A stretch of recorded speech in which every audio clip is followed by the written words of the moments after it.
On a pitch normally used for football, Ghana's national rugby sevens team is getting in some last-minute practice. The squad head to Togo this weekend to compete in a regional tournament. Right side. In a country where football is king, most of these players, like captain Clement Dennis, only started playing rugby in their late teens. But Dennis believes rugby demands more mental toughness than football.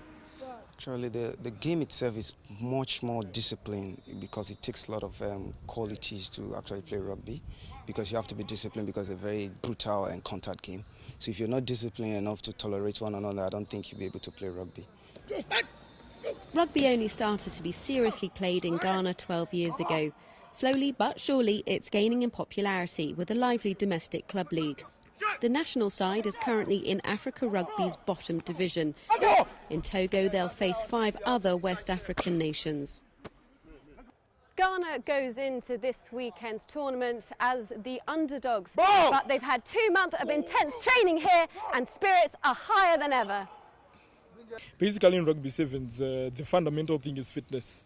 You definitely have to be fit enough to play the whole duration of the game. So our major phase was into the fitness phase, where we spent a great deal of time.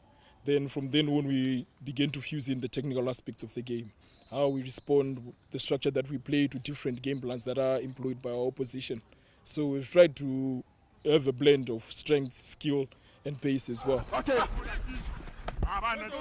It's hoped that dedication will pay off.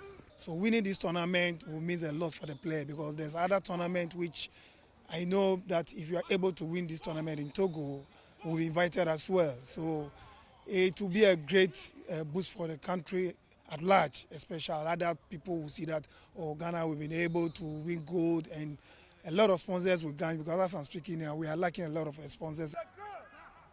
That lack of funding is holding back progress. The bulk of the financing currently comes from one man, the president of Ghana's rugby union.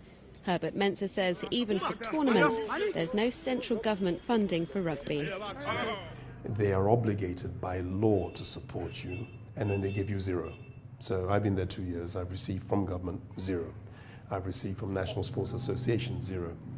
Now, since they don't give us any pitches to play on, and they don't give us any infrastructure support, going to sponsors and saying, this is a global sport, you know who we are, give us money, this is the way we go, it doesn't quite work.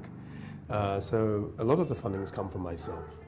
And then for this tournament in Togo, for example, I've gone to business people I do business with. Niger won the last regional sevens tournament, but Ghana hopes to give them a run for their money. Katerina Vittozzi, CCTV, Accra, Ghana.